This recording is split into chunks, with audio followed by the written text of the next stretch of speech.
तो मंदिर की प्रतिष्ठा के पहले बड़ौदा में सत्संग था। तब सभी महात्मा जो बहुत पुराने थे, 25-25, 30-30 साल पहले उन्होंने ज्ञान लिया था, मेरे से भी पुराने। और सभी महात्माओं अपने आप बोल रहे थे। उस समय तो हम वैसे बहुत छोटे थे, बच्चे जैसे थे, 25-23 साल की उम्र थी हमारी। तो उस समय सभी महात्मा हम सत्संग करते थे, 3-4 हफ्ते बैठते थे और सत्संग करते थे बारी बारी से, आधा घंटा पौना घंटा, जैसे सिचुएशन है उसके मुताबिक। तो बड़े बड़े महात्मा हमारे से उम्र में भी बड़े थे और ज्ञान में भी, वो व्यवहार से वो सीनियर थे। व्यवहार में as per the time zone वो सीनियर थे। तो जब सत्संग करते थे आप तो पुत्र हम सब, तो वो कहते थे कि ये तो दादा भगवान के आप तो पुत्र अभी तो बालक है, वो क्या समझेगा, वो क्या हमको समझाएगा।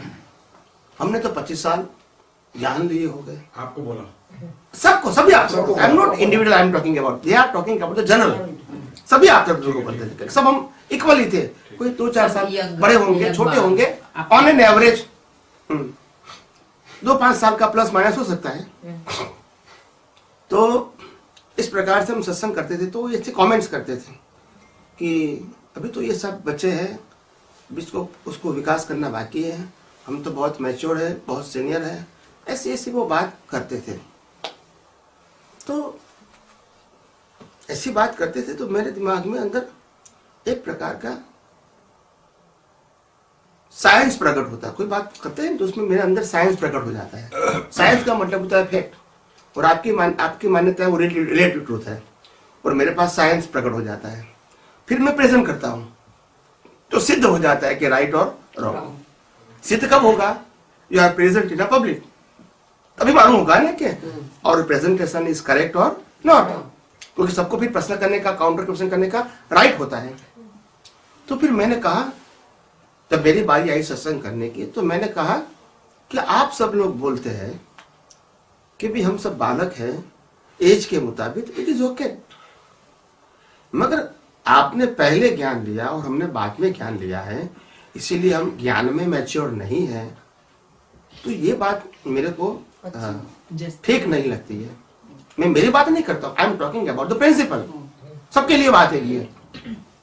तो मैंने कहा कि आध्यात्म के मार्ग में, मुक्ति के मार्ग में seniority is not important, but the sincerity is important. अगर मैंने ये बात कहा तो कौन प्रकार करेगा?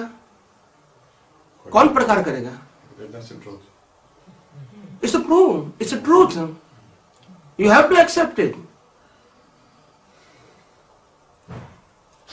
वैल्यू ऑफ सिंसियरिटी और वैल्यू ऑफ सीनियोरिटी, किसकी वैल्यू है? सिंसियरिटी। अगर सिंसियर है तो आदमी 1 साल में आगे बढ़ सकता है, और सीनियर है तो 50 साल में भी आगे नहीं बढ़ता है। मैं राइट और wrong? So it is not matter of seniority, it is matter of sincerity. तो ऐसी तो मैंने बहुत बात कही है, बहुत, यानी उसके आगे कोई किसी का उत्तर ही नहीं होता है। यानी वो यूनिवर्सल और फाइनल ट्रूथ है। क्या है? उससे आगे कोई क्वेश्चन नहीं हो सकता है। या तो आप ब्लाइंडली एक्सेप्ट नहीं करो बस, मगर आपके पास कोई अपोज करने का स्पेस नहीं है। क्या नहीं है? एक्सेप्ट नहीं करो, वो हो सकता है, मगर अपोज, क्योंकि अपोज करने के लिए आपके पास एक्सप्लेनेशन चाहिए कि नहीं चाहिए? मगर वो आपके पास नहीं है। जब मैंने आपको कहा कि 50 साल से आप भगवान की भक्ति करते हैं, पूजा पाठ तप जप तन मन धन से करते हैं, और भगवान प्रकट नहीं होते, दर्शन नहीं देते, आपको गाइड नहीं करते हैं, सिर्फ आपकी श्रद्धा उनके प्रति है, तो आपके मन में क्वेश्चन आएगा कि भी ऐसा क्यों होता है? इतनी मैं भक्ति करता हूं सिंसियरली, ऑनेस्टली, तन मन धन से, तो भी भगवान क्यों प्रकट नहीं होता है? तो मेरा आंसर एक ही है, आप भगवान को मानते हैं, भगवान का नहीं मानते हैं। अभी आप उसको क्या कहोगे? या एक्सेप्ट करोगे या नहीं करोगे, मगर ऑपोज नहीं कर सकते हैं। मैं राइट और रॉन्ग? क्योंकि अल्टीमेट आंसर है। क्या है? उससे आगे कोई आंसर नहीं है। या तो ब्लाइंडली आप रिजेक्ट कर दो कि मैं उसको स्वीकारता नहीं हूं, मगर आप ऑपोज नहीं कर सकते। If you oppose it, it's required the another answer, वो आपके पास नहीं है। तो मेरी बात को न स्वीकारना, वो लाखों लोग हो सकते हैं, अपोज नहीं कर सकते हैं। क्या नहीं कर सकते? क्योंकि उनके पास कोई आंसर नहीं है। ये अल्टीमेट ट्रूथ है। क्या है? जब मैंने ज्ञान दर्शन की परिभाषा बताया, ये अल्टीमेट डेफिनेशन है। ज्ञान का मतलब होता है मैं निश्चय निर्णय से केवल शुद्धात्मा हूं, और दर्शन का मतलब होता है मैं शुद्धात्मा के अलावा जो कुछ भी है, मन वचन काया और पूरा ब्रह्मांड, वो कुदरती रचना है। अभी उसमें रिलेटिव ट्रूथ कहां आया बताओ मेरे को? कोई जगह पे है? और वही शुद्ध ज्ञान और शुद्ध दर्शन, और वही ज्ञान दर्शन से आपकी राग द्वेष अज्ञान कसाय सब खत्म हो जाएंगे। इसमें मेरा तेरा कहां आया? यूनिवर्सल ट्रूथ में मेरा तेरा होता है? ये अल्टीमेट ट्रूथ है। आइदर यू एक्सेप्ट इट और reject it, but you never oppose it because you are no any other answer. आप समझे? तो अनुभवी ज्ञानी पुरुष के अंदर हमारा दिमाग शांत हो जाता है, क्योंकि हमारा लेवल बहुत लो है और उनका लेवल कहां है।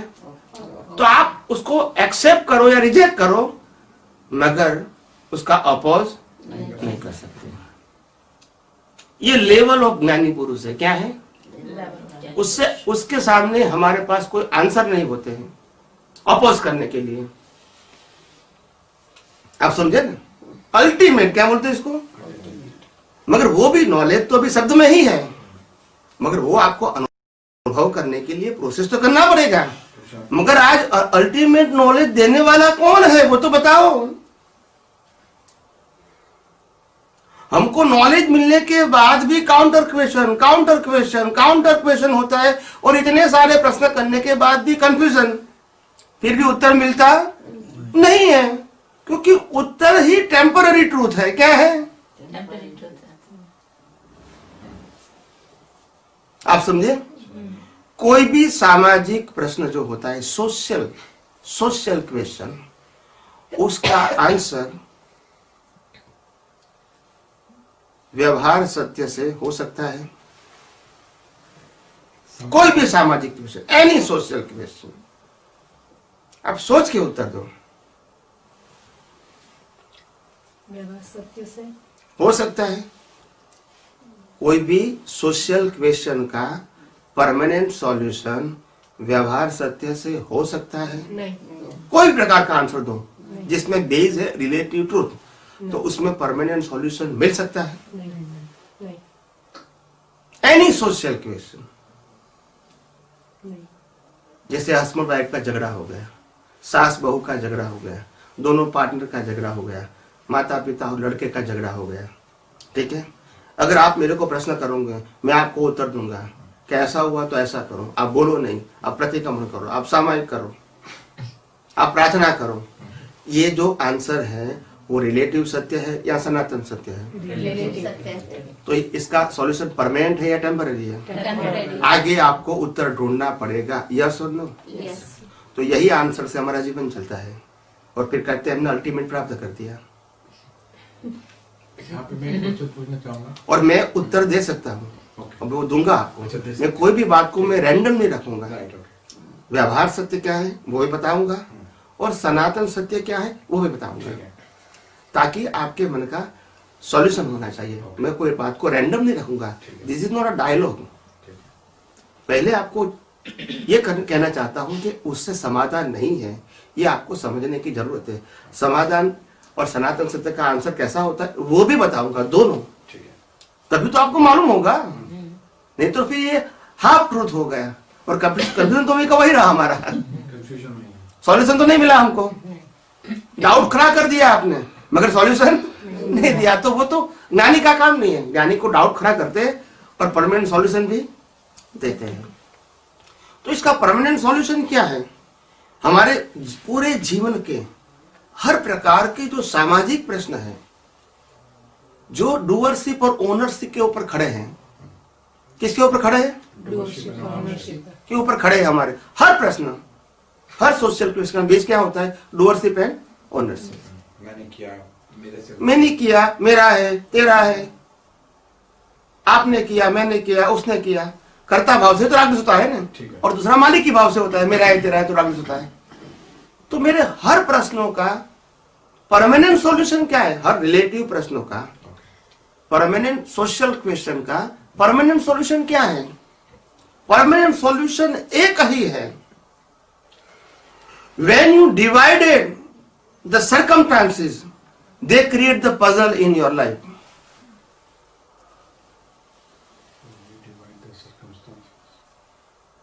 उसका भी उत्तर दूंगा धीरे धीरे, आपको सोचने के लिए समय देता हूं। कोई भी सर्कमस्टांसेस को डिवाइड कर दोगे, the puzzle is create. This is another confusion now. वो तो रहेगा, That's another puzzle. वो मैंने कहा ना रहेगा। हर प्रश्न का फिर उत्तर भी दूंगा धीरे धीरे, तभी तो आपका ग्रोथ होगा ना। आप कैसे आगे बढ़ सकते हैं सनातन सत्य के मार्ग पर सोच रहे, ये प्रोसेस बताता हूं मैं आपको। एकदम उत्तर दे दूंगा रेडीमेड तो उसकी वैल्यू नहीं रहेगी। हर प्रश्नों का उत्तर दूंगा, फिर उत्तर दूंगा, तो आपको मालूम है कैसे प्रोसेस होती है। प्रोसेस એક માટે આ સાચું છે, બીજા માટે આ ખોટું છે। એવું એટલે नहीं, બંને झगड़ा एक के बे माटे सवाल नहीं। कोई भी सर्कमस्टांसेस को हम डिवाइड करके देखेंगे तो पजल इज देयर। આ સારું ને ખોટું जैसे हस्बैंड ने वाइफ के ऊपर गुस्सा कर दिया તો વાઈફ એની રીતે સાચી છે, હસબન્ડ એની રીતે સાચો છે। और फिर हस्बैंड ने वहां से धोखा लगाया छुट्टा, હા એ સરકમ वो भी सर्कमस्टांसेस है। वो circumstances। तो देखने वाला क्या कहेगा? આનો વાંક છે। वाइफ सही है, हस्बैंड गलत है, या तो हस्बैंड सही है, वाइफ गलत है, ऐसे देखेगा नहीं। तो उसमें सॉल्यूशन निकलेगा एक के ऊपर राग और दूसरे के ऊपर। तो ये सॉल्यूशन है, નહીં हमको परमानेंट सॉल्यूशन चाहिए, એના વ્યૂ પોઈન્ટ और इसीलिए यूनिवर्सल ट्रूथ साइंस का विजन चाहिए। तो कौन सा यूनिवर्सल ट्रूथ साइंस का विजन क्या है उसके सामने? એના વ્યૂ तो પોઈન્ટ के સાચો છે। हस्बैंड का गुस्सा करना वाइफ के ऊपर और वाइफ को गुस्सों को सुनना, ये पैकेज जो है, ये पैकेज ही कुदरती रचना है। Don't divide the package. कर्म इसको कहते हैं, एक को भुगतान करनी पड़ती है और एक भुगतान करने के लिए निमित्त बनता है, इसको कर्म बोलते हैं। एक कर्म, तो एक कर्म का पीसीस कर दिया, पजल विल स्टार्ट। और एक कर्म को पैकेज में देखा, there is no puzzle. Big picture में। मतलब दोनों पक्ष ही दोनों का कंबाइंड ही यूनिवर्सल ट्रूथ है, वो ही कुदरती रचना है। अगर एक ने पॉकेट काटा और दूसरे का पॉकेट कटा, ये पैकेज ही कुदरती रचना है। फिर काटने वाला और कटा वो अलग नहीं है, अलग देखा तो राग and, but there is no solution. समझ में आया कि नहीं? अगर यूनिवर्सल ट्रूथ का विजन आया कि पैकेज, तो फिर आपको कोई भी रिलेटिव प्रॉब्लम के लिए और सॉल्यूशन की जरूरत है? नहीं। बोलते नहीं है। तो यही विजन से आपके हर प्रश्नों का परमानेंट सॉल्यूशन है। फिर आपको जिंदगी भर तक कोई भी सामाजिक प्रश्न पूछने की आवश्यकता नहीं रहेगी। और ये विशेषता है कि हमारे 2000 वीडियो सत्संग रिकॉर्डेड है। कितने? 2000 वीडियो सत्संग। इस सत्संग इज 2 आवर्स और 4000 आवर्स के जो वीडियो सत्संग है और बहुत सारे ऑडियो सत्संग है, इसमें एक भी व्यक्ति ने कभी भी कहीं भी सामाजिक प्रश्न नहीं किया है। તો એ જ વ્યવસ્થિત that is the art of vision, that is the power of आध्यात्म विज्ञान। एक भी व्यक्ति ने नहीं, फर्स्ट टाइम आती है वो भी नहीं करती है, और वो रिकॉर्डेड प्रूफ है। क्या है? रिकॉर्डेड समझते हैं ना? अभी ये वीडियो आई, वहां रिकॉर्ड होगी। ऐसी 2000 वीडियो है। कितनी? और हर कंट्री में घूमता हूं, पहली बार आते हैं, ये विज्ञान समझते हैं, no social question. This is the level of spiritual science. प्रश्न ही नहीं उठते हैं, फिर उत्तर देने का सवाल। This is the level of spiritual science. अगर ये साइंस समझ में आ गया, जिनके में कोई प्रश्न नहीं रहेगी। समझ में आया तो सिर्फ सुनोगे तो नहीं, you have try to understand it. इसके अंदर इस जो क्वेश्चन का आपने आंसर दिया है, जो मेरी को समझ आया है, आपने इस टोटल संयोग को, वाइफ ने गुस्सा किया, हस्बैंड ने चांटा मारा, अगर हम उसको डिवाइड करते हैं तो राइट और रॉन्ग एक के ऊपर रहेगा। राग और एक के ऊपर द्वेष। अब हम उसको एक डिफरेंट दृष्टि से देख रहे हैं, पैकेज, पूरा पैकेज, पैकेज देख रहे हैं, जिसको कहेंगे कुदरती रचना। दैट मीन्स हम अपनी दृष्टि चेंज कर रहे हैं। हाँ, मतलब पैकेज का मतलब होता है मैंने किया, उन्होंने किया, सही है गलत है, ये सब्जेक्ट ही नहीं रहेगा। पैकेज का मतलब पैकेज ही कुदरती रचना है। फिर मैंने किया, उन्होंने किया, सही किया, गलत किया, अच्छा है, बुरा है, ये सब्जेक्ट नहीं रहेगा। कुदरती रचना का मतलब आपको फिर बुद्धि का उपयोग नहीं करने का है। कुदरती रचना मतलब कुदरत ने ये संजोग बनाया, nobody is responsible, but the responsible is only your previous birth cause. So today both are not responsible. So we only accept what is happening. वही व्यवस्थित, वही कुदरती रचना, वही कर्म का कानून, वही law of nature. So whatever is happening It's happening. according to Previous कुदरती रचना। Yeah. हमें फिर कोई पंगा बीच में नहीं लेना चाहिए, That's it. ना डको डकल करना चाहिए, ना सोचना चाहिए, जो हो रहा है, and then accept it. लेकिन एक क्वेश्चन और इससे यस निकलता प्लीज है, प्लीज। वो है ये कि सपोज आपने कहा कि हस्बैंड और वाइफ के बीच में झगड़ा हुआ, राइट, और आप उसको एक्सेप्ट करते हो कि ये कुदरती रचना थी, आप स्वीकार करते हो कि ये हैड टू हैपन, कुदरती रचना है एट प्रेजेंट। हाँ जी, जो तो हुआ वो तो हुआ। उस समय मेरी दृष्टि क्या होनी चाहिए? Scientific circumstantial evidence, whole package, not half package. जी, मैंने किया वो व्यवस्थित, आपने किया व्यवस्थित नहीं, ऐसा। लेकिन अगर वो दोनों हस्बैंड वाइफ में से एक ऐसा है पर्सन जो उसकी दृष्टि इस तरह से सोचती है और दोनों नहीं सोचते हैं, तो क्या होता है? शायद बीवी सोचती है, हस्बैंड नहीं सोचता है, तो हस्बैंड कहता है कि बीवी डर गई है, अब इसको हर बारी जब पंगा होगा मैं इसको लगाऊंगा और ये स्वीकार करती रहेगी। तो वो हावी रहेगा सारी जिंदगी उसके ऊपर। तो क्या तब भी ये चलता रहेगा सिलसिला, उसकी दृष्टि रहेगी तब भी वैसी रहेगी उसकी? उत्तर शुरू करूं? हाँ जी। प्रश्न खत्म हो गया तभी शुरू करूंगा। मेरी तो बात मैं शांति से सुनता हूँ बराबर, मैं बीच में डको डखल पूरी बात सुनूंगा, फिर उत्तर दूंगा ना जी। अब उत्तर सिंपल है। हस्बैंड के पास कुछ भी करने की या तो वाइफ के पास कुछ भी करने की स्वतंत्रता कुदरत ने दिया नहीं है। नहीं दिया। That the ultimate answer. मगर हमारी सोच लिमिटेड है, इसीलिए हमको ये पजल होता है। We are not accept the law of nature through our vision. जो हो रहा है वो कुदरती रचना है। और कोई हाफ वे छोड़ दिया है हस्बैंड को वाइफ ने, तो भी वो भी व्यवस्थित कुदरती है। रचना। दो हस्बैंड वाइफ झगड़ते हैं और ये उसने बोला है ना कि सारी लाइफ तक वो बस ऐसे थप्पड़ खाती रहेगी, और कोई वाइफ हाफ वे चली गई तो वो भी व्यवस्थित। वो तो व्यवस्थित है ना, दोनों मगर व्यवस्थित है। प्रश्न उनका ऐसा होना चाहिए, कैसा होना चाहिए, मैं अभी अब कहता हूँ। प्रश्न ऐसा होना चाहिए कि वाइफ और हस्बैंड दोनों डील करते हैं, उसमें हस्बैंड या तो वाइफ यही ज्ञान का साइंटिफिक वैसे यूटिलाइज करते हैं और हस्बैंड नहीं करता है ये विज्ञान का यूटिलाइजेशन, तो क्या होगा? प्रश्न ऐसा करना चाहिए। Am I right or wrong? बिल्कुल सही कह रहे हैं आप। तो अगर मैं तो अंतर्यामी नहीं हूँ आप साइंटिस्ट हैं ना? स्वामी तो है। आप समझ जाते हैं। साइंटिस्ट हैं। तो प्रश्न आपको ये करना चाहिए। मैं सब कुछ आपको बताऊंगा क्या करना चाहिए, उसके उत्तर Desperate है। तो आप ऐसा प्रश्न करोगे तो फिर मैं आपको उत्तर देना ठीक है।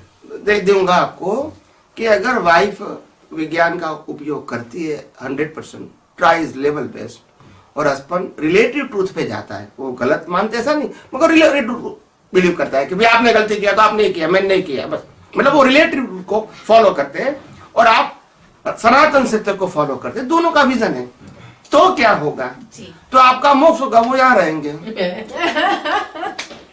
इसलिए राम मोक्ष में गए, सीता यहाँ है। नहीं समझ में आया? तो मार खाते रहो। मार खाते रहो, ज्ञान में रह के मार खाते रहो। वो भी किसी के पास स्वतंत्र शक्ति श्वास लेने की नहीं है। That explains every question. एक और क्वेश्चन आता है उससे निकल करके, वो ये कि हम कहते हैं नानक दुखिया सब संसार, और हर इंसान कहता है कि मैं दुखी हूँ, वो भी कहता है मैं दुखी हूँ, ये भी कहता है मैं दुखी हूँ। तो कई सिचुएशंस में मैं ऑब्जर्व करती हूँ कि चाहे वो परिवार का कोई भी सदस्य क्यों ना हो और वो दुखी है, तो वो दुख एंजॉय करना शुरू कर देता है और वो उस दुख से बाहर भी नहीं निकलना चाहता। तो वहां पे ऐसे लगता है कि वो डिसीजन नहीं ले पाता अपने लिए कि क्या वो एक्सेप्ट करता है कि मैं विज्ञान की दृष्टि से चल रहा हूँ तो मैं एक्सेप्ट करता रहूं, दुख बर्दाश्त करता रहूं। दुख का कारण क्या है? एग्जाम्पल दे दो, एक छोटा ऐसा एग्जाम्पल दो, छोटा, नॉट 1 and 2 सेंटेंस। आर्ग्यूमेंट कि आपने नमक सही नहीं डाला, दाल में मिर्ची बहुत ज्यादा डाल दी है आपने, तो आप हमेशा ही मिर्ची डाल देते हो, मेरा खाना हमेशा ही खराब हो जाता है। आप कभी कंसर्न ही नहीं करते हो चीनी नहीं कि डालते चाय में, भाई इतनी मिर्ची डाल दी या आपने चीनी नहीं डाली चाय में। तो कोई ना कोई रीजन होता है खटपट का। समझ गया? फिर तो वो सारी जिंदगी जो है वो पजल चलती रहती है लाइफस्टाइल के अंदर, और दिल आया तो थप्पड़ भी खा लिया और Solution नहीं निकला। मतलब कि कुछ सोल्यूशन नहीं निकला, सोल्यूशन नहीं निकलता। और यही सिलसिला सारी जिंदगी बहुत से ऐसे परिवारों में चलता रहता है। तो आपका कहने का मतलब है कि एक ही प्रकार की प्रकृति जो है दोनों की, चेंज नहीं होती, वो चेंज नहीं होती है, ठीक है? और एक ही प्रकार की प्रकृति है, वो इसी प्रकार का हमारा हिसाब है। क्या है? हिसाब है, इसी प्रकार का हिसाब है। तो एक ही प्रकार की निकलेगी। चिकना कैसे दादा, चिकना कैसे, जो भी कहो, एक क्वेश्चन मगर है एक ही प्रकार की हमारी प्रकृति है। तो वो प्रकृति जो है हमारी, वो प्रकृति ऐसे ही निकलेगी। इम्पोर्टेंट बात यह है, ये प्रकृति मेरी है, वो मेरी अज्ञानता है, ये प्रकृति उनकी है, वो भी मेरी अज्ञानता है, क्योंकि दोनों की प्रकृति वो कुदरती रचना है। मैं भी शुद्धात्मा हूँ, ये शुद्धात्मा है, वही परमानेंट सॉल्यूशन है। इसमें ना मेरे को चेंज होना है, ना उनको चेंज होना है, क्योंकि दोनों की प्रकृति पैकेज जो है वो कुदरती रचना है। इसमें चेंज करना अच्छी है बुरी है वो सब्जेक्ट नहीं है, क्योंकि हिसाब है। हिसाब में अच्छा बुरा नहीं होता है, क्योंकि वो आज की बात नहीं है। आज तो सफरिंग है, मगर कॉज कब किया है? तो आज इसमें बोलने से क्या फायदा? ना हम चेंज कर सकते हैं, ना वो चेंज कर सकते हैं, क्योंकि पैकेज इस कुदरती रचना, मगर पैकेज मैं नहीं हूँ और पैकेज वो भी नहीं है। ये दृष्टि मेरी होनी चाहिए। इसलिए राग भी नहीं, द्वेष भी नहीं। एक question, yes please. out of this, in this context,